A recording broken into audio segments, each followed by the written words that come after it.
Welcome to Podclassed with Laura Axtell, a seasoned educator of 26 years. In each episode of Podclassed, Laura explores a current educational topic from a variety of perspectives to identify practical solutions to help improve the future of education. Podclassed is brought to you by Reading Horizons, the creator of a data-driven literacy program for beginning readers, struggling readers, and English language learners of all ages. Visit readinghorizons.com to learn more. And now, Podclassed with your host, Laura Axtell. Thank you for joining us for this episode of Podclassed. I'm Laura Axtell, your host. One of the many benefits of an educational podcast is being able to share relevant information and conversations with knowledgeable people in a way that can actually be useful to educators and parents and have an impact with students.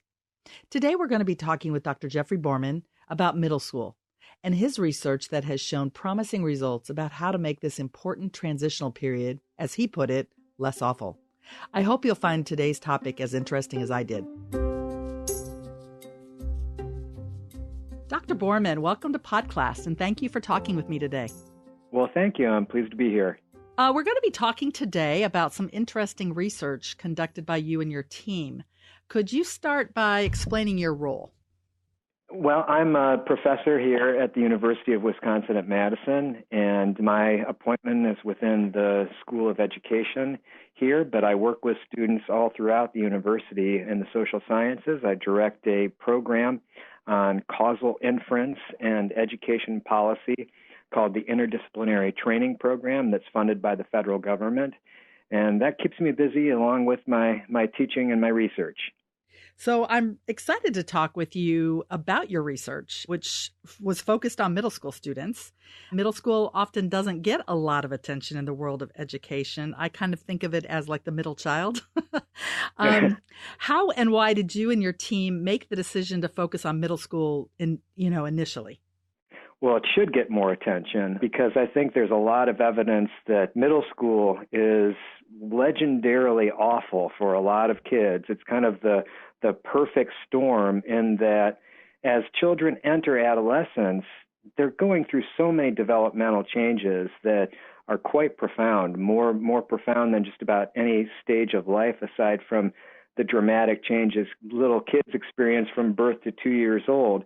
There's a lot going on in the minds and the bodies of these emerging adolescents. And then piled on top of that, we then require about 90% of our students throughout the U.S. to make this physical move from their familiar, comfortable neighborhood elementary school to a much larger, much distant, much more ominous kind of looking in many ways and complex kind of organization called middle schools or junior high schools.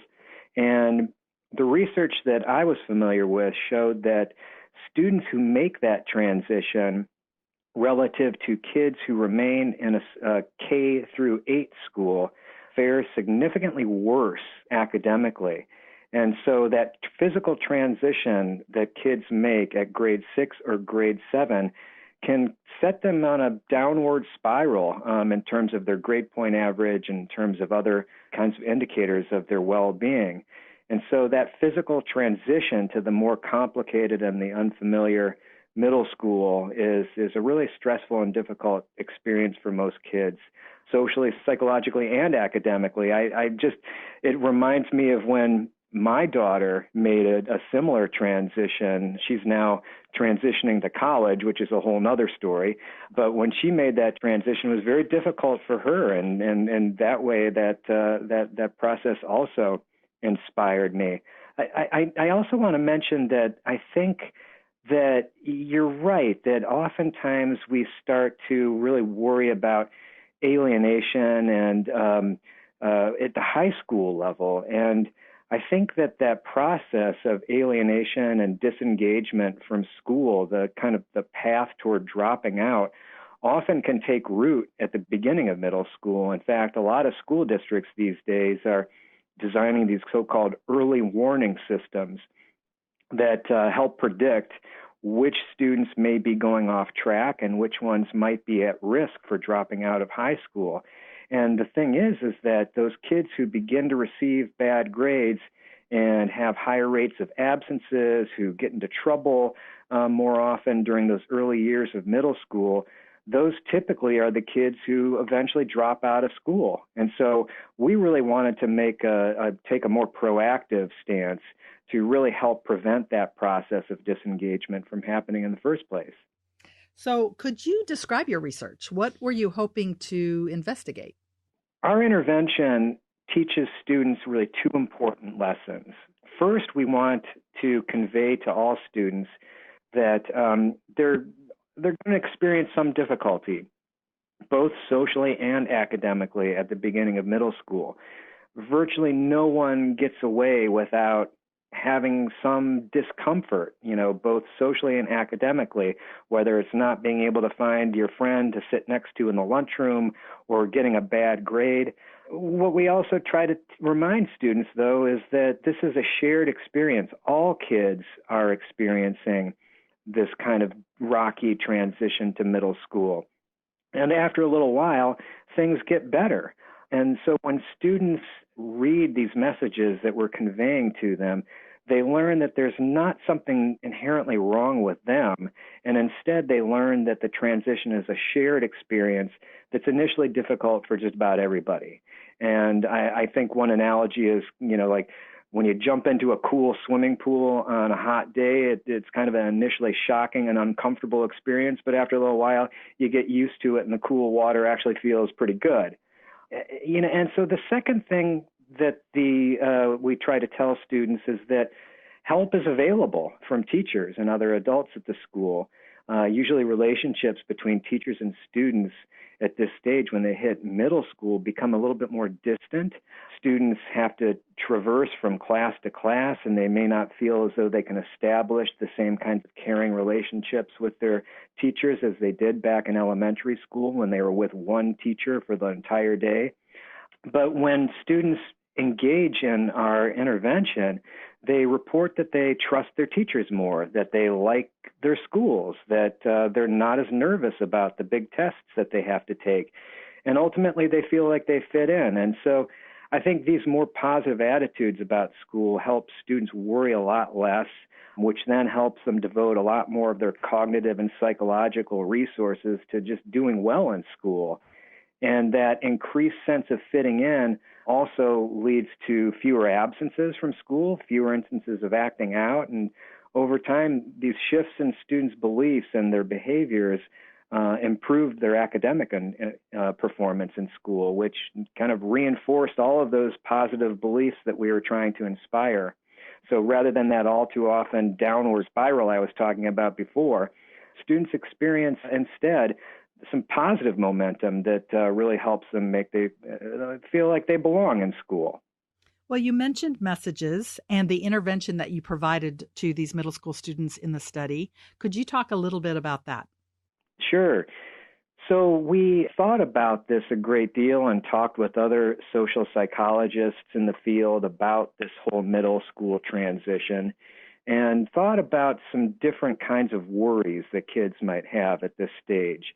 And basically the two sorts of worries that we kind of lump together are, one, kind of the academic worries that kids might have, as I mentioned, failing a class or getting a bad grade on an assignment can send messages to kids that they're not going to be successful students in middle school.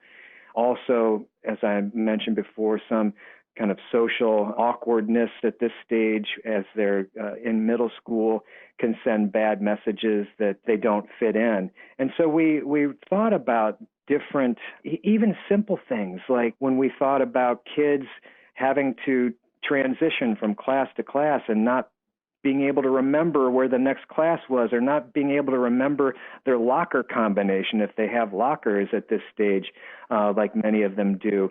These were all things that we identified as potential worries that kids might have. And so we then decided that we wanted to write down anecdotes that would presumably come from middle school students. We decided to write out some of these anecdotes for students to read and to identify kind of these ideas that I expressed previously, that kids often struggle initially, but over time, even though everybody experiences these struggles, that they ultimately do fit in and find their place and fit in both socially and academically. And so we wrote up brief anecdotes that students read that kind of deliver this message to them that socially and academically, everybody experiences these kinds of adversities, but ultimately you're going to fit in.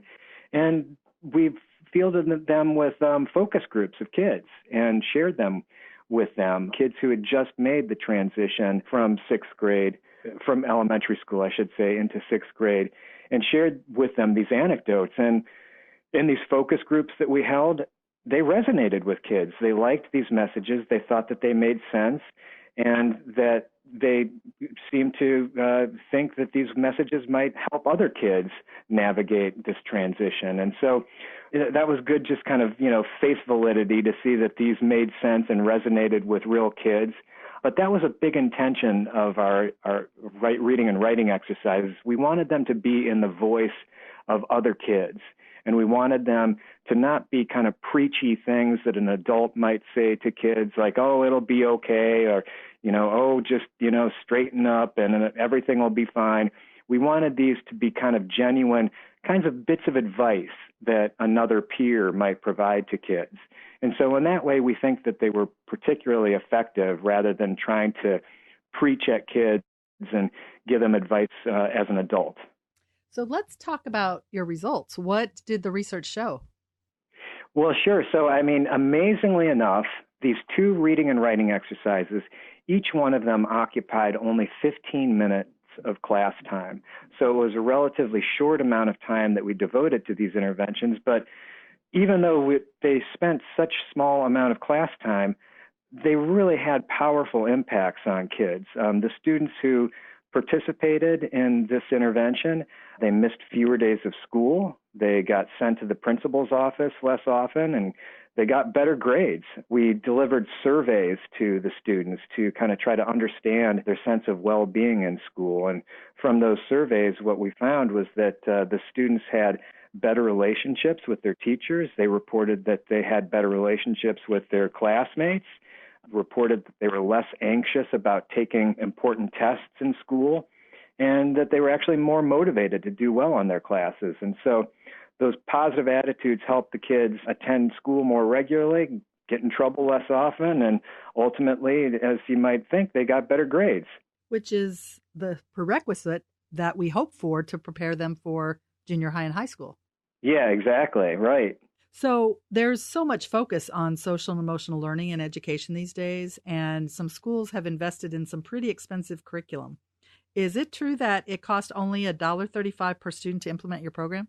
Yeah, that's right. It's just basically the costs of 4 sheets of paper, and we even factored in that estimate the 30 minutes of class time that teachers would have to devote. So instead of, for instance, using their time and energies to deliver other kinds of instruction, the 30 minutes that they took to deliver these interventions, we've accounted for their salaries to deliver these 2 interventions. So yeah, all that amounts to $1.35 per student. And interestingly enough, there were some researchers from Columbia University in New York who recently estimated the costs of 6 really popular programs that target students' social emotional learning. And on average, those 6 popular interventions cost almost $600 per student. And one of those 6 interventions was actually being used in the school district that we studied. So the students who received our intervention for $1.35, in addition to that SEL program, outperformed the control group of students who received only that more expensive social emotional learning program. Well, that just has to be such good news on so many levels. Yeah, I thought so. What did the teachers, I'm really interested to hear what the teachers thought about the results. Well, there's not, because the study was delivered in such a way that within each school, half of the children were receiving these positive messages, while the other half was our so-called control group that was receiving more kind of just general messages about, for instance, learning politics and how that can kind of not be so fun, and also other kinds of anecdotes that weren't really related to these ideas that I've been expressing about fitting in and belonging in middle school. So it's really difficult, actually, for us to gauge, teachers' responses to this, because about half of their kids got the positive messages and half of them got the more neutral messages. So in the aggregate, it's difficult to kind of understand what a teacher's perspective might be. I can tell you one thing, though, that for every child who received the intervention, on average, it meant that child was going to be attending school more regularly and getting in trouble less often. So I would imagine those were probably some pretty positive things that they saw, even if only half of the students were experiencing the intervention. So based on that, what do you think is important for teachers, especially administrators, as they're deciding on programs, and parents to know about the challenges that children face when they transition to middle school? Why do you think your research is particularly important in today's school environment? Well, I think in general, middle schools are not usually well equipped to help students make this transition. In fact, I think many of the things that middle schools do actually make things worse. For instance, during each year of grade school, most students are under the care of one caring teacher. It's more of a kind of maternalistic or paternalistic kind of relationship that a student has with his or her teacher. But middle schools demand that students now must navigate these new relationships with several teachers who teach different classes and have different personalities and who assign grades that all of a sudden are suddenly meaning a lot more. And middle school students also have to now negotiate all these new relationships with these larger networks of students who are coming to middle schools from multiple elementary schools, typically the way feeder systems work. And many of these kids they've never met. And many of them appear quite a bit older and quite a bit imposing, and especially when you consider an entering sixth grader relative to an eighth grade student. Those 2 years can mean a lot in terms of development. And some of these older kids can look a lot more like adults than these little sixth graders.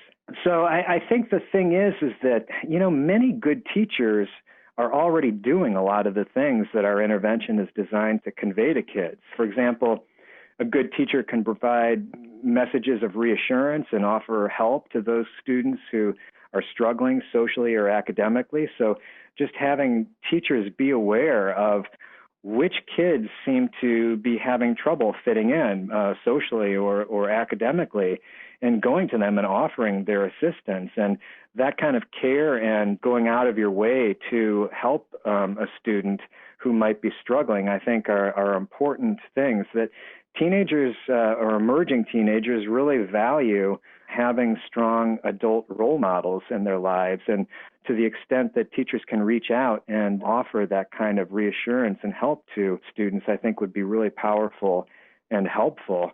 But by the same token, these emerging teenagers are often more attentive to the advice of a peer. As I mentioned, that's a way that we purposely designed the intervention, that it would be delivered in the voice of other students. So sometimes, they believe the messages that are delivered by our intervention because they come from stories of other students. And schools might also take that kind of information and perhaps arrange peer mentoring programs, as a way to deliver these same kinds of messages by student peers who successfully navigated the middle school transition. Those students might deliver the same kinds of messages that we found successful in our intervention materials. And would you also support some of the things that are being proposed or implemented at schools, like buddy benches and, lunch tables where students can come so that they don't have to sit alone? Yeah, absolutely. Those are good ideas for sure. We'll be right back. Podclassed is sponsored by Reading Horizons, the creator of a data-driven literacy program for beginning readers, struggling readers, and English language learners of all ages. With data-informing software and teacher-led instruction, students receive targeted intervention that leads to rapid reading improvement. Visit readinghorizons.com/trial for 14 days of free access to our software. So let's go back to teachers. Again, I can so reinforce what you were saying about that really difficult piece of going from maybe one teacher to maybe as many as 6 or 7 teachers. Right. And I've met many middle school students that couldn't even remember all their teachers' names. Right. So it is such a difficult thing, that relationship, when you only see them for a finite number of minutes in a day, maybe on a block schedule even, so you're not even seeing them every day, or it's a special. Is that part of it, that they just don't have the ability to have relationships in the same way? Yeah, I think that's accurate, that it is more difficult both for teachers and for their students to develop those relationships. And again, that's just a structural constraint that these middle schools present.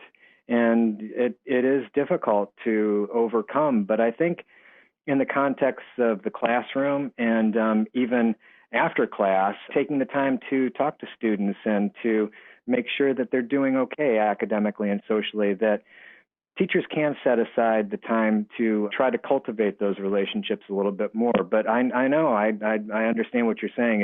It does make it a little bit more difficult to do that for sure. But maybe that's really the first and most important piece that people need to take away from your research, is that we need to give this period of time in a student's academic life much more, importance. And we need to be looking at those kinds of interventions that don't have to be expensive or time consuming, because really it's about establishing relationships, helping them navigate socially, emotionally, academically.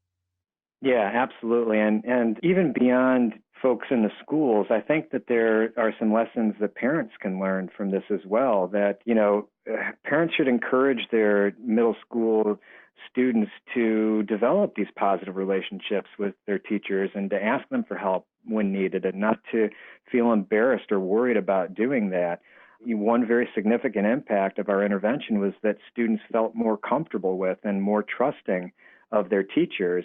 And so to the extent that parents can also deliver that message that teachers are there to help, and these are caring folks who enter the profession largely because they like kids and they like being with kids, that if parents can reinforce that message, I think that would also be very important. Another thing that I think a very practical solution that some parents might choose is to kind of go to the school with their student before the academic year begins, if that's possible, and to kind of do a dry run, to show their adolescent that, hey, here's how we get to school. Walk through the school in terms of showing your child how to get from one class to the next, and kind of really engage in, like I said, kind of like a dry run of like, here's what the middle school experience is like. This is what the building looks like. It can make things appear a lot less intimidating when students actually walk into school for the first day. So those parent nights and student orientations really are important. Oh, yeah, I think so, for sure. And I think just being able to, be with your child there and be able to show them around and kind of, let them get the feel for what the school is like. And it makes it feel a lot less intimidating when the school year eventually begins. Could you expand on that point a little bit? We know that it's a struggle for students to go from one teacher to multiple teachers, but it can be a struggle for parents as well, right? They've been used to communicating with one teacher, and now they may have 6 or 7 teachers, and they just navigating school websites and contact information, and how do I find out my child's grades, or if they've turned in a paper. I mean, have you seen that may just help to contribute to part of that issue? Well, I think that you may be onto something there, that might be difficult for parents as well. I'll tell you that I think one thing that has really improved the situation in recent years is the accessibility of grades and other progress reports that teachers can share electronically via some of these systems that high schools and middle schools and some elementary schools now offer to their parents. And so I think another strategy I would suggest is to keep tabs on those reports that are coming in so that you can kind of establish your own kind of early warning system as a parent to understand where your child might be going off track in a particular class, and to then kind of strategically engage that teacher in a discussion that might help rectify that problem. And I know a lot of schools are using, even apps and things like that, where there's an attempt at least to, send information to parents that they can get on their smartphone, for example, instead of if they don't have, a computer at home or something like that. And it's kind of very time sensitive. So they find something out that day, for example. Right. Yeah, exactly. I mean, I think there are some real positive things to say about these developments in apps and kind of all of these online resources that parents might avail themselves of. But I think, on the flip side of that, technology and social media especially can bring about some difficulties that compound some of these problems that I've been talking about for middle school students. And in early adolescence, I think children start to become increasingly aware of how others, especially their classmates, see them, and they're desperately trying to fit in. And so, any kind of bad review or bad feedback that kids get via social media, and not to mention in person when they can't find that person that they want to sit next to in the lunchroom, that all of those things can really compound a lot of the problems that kids have making this transition. So based on your results, what do you envision going forward, or what do you think might be important for schools to consider for the future?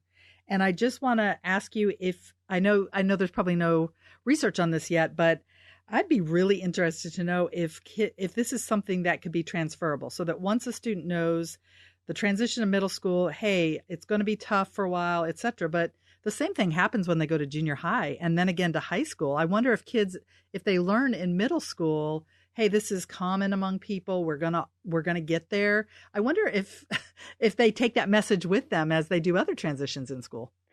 Well, one thing is that we are, in our study, we're tracking these students longitudinally to see what kind of difference it makes over time.